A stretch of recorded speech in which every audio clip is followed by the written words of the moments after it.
తెనాలి నియోజకవర్గ తెలుగుదేశం పార్టీ ఆత్మీయ సమావేశం గురువారం నిర్వహించారు. మాజీ మంత్రి ఆలపాటి రాజేంద్ర ప్రసాద్ సమావేశంలో పాల్గొని పార్టీ క్యాడర్ను ఉద్దేశించి మాట్లాడారు. స్థానిక నాజర్పేటలోని ఎన్వీఆర్ ఫంక్షన్ హాల్లో గురువారం సాయంత్రం జరిగిన తెనాలి నియోజకవర్గ తెలుగుదేశం పార్టీ ఆత్మీయ సమావేశంలో ఆలపాటి రాజేంద్ర ప్రసాద్ పాల్గొన్నారు. కృష్ణా గుంటూరు జిల్లాల గ్రాడ్యుయేట్స్ ఎమ్మెల్సీ అభ్యర్థిగా ఆలపాటి పోటీ చేస్తారంటూ ప్రచారం జరుగుతున్న సమయంలో ఈ సమావేశం ప్రాధాన్యత సంతరించుకుంది. తెనాలి నియోజకవర్గ పరిధిలోని నాయకులు, కార్యకర్తలు ఈ సమావేశానికి హాజరయ్యారు. ముందుగా స్వర్గీయ ఎన్టీఆర్ విగ్రహానికి పూలమాలలు వేసి నివాళులు అర్పించారు.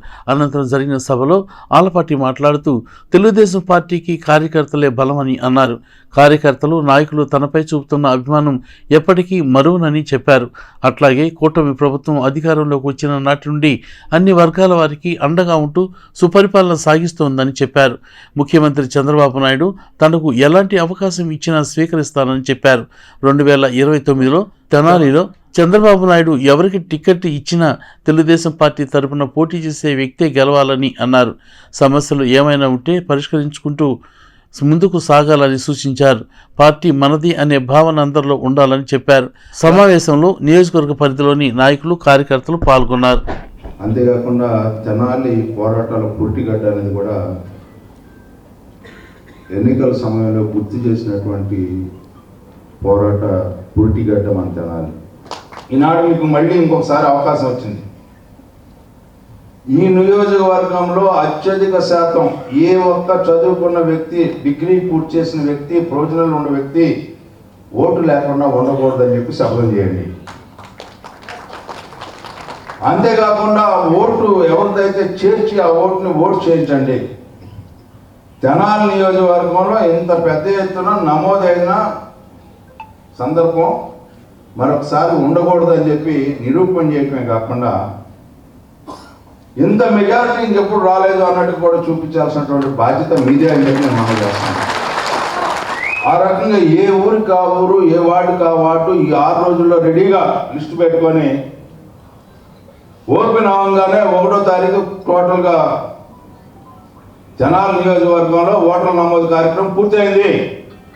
2వ తారీఖు పక్కన వేమూరు వెళ్దామా, రేపల్లి వెళ్దామా, లేకపోతే ఎవరికైనా సహాయపడటానికి ఇంకో నియోజకవర్గం వెళ్దామా, రాజాగారు ఎక్కడికి చెప్తే అక్కడికి వెళ్దామని చెప్పేలాగా మీరు ఉండాలి. ఇవాళ ఈ వేదిక మీద నుంచొని మాట్లాడే అవకాశం, అర్హత కలిగింది అంటే మీ అందరి యొక్క ఆశీస్సుల వల్లే అని చెప్పి సంపూర్ణంగా నమ్మే వ్యక్తిని నేను.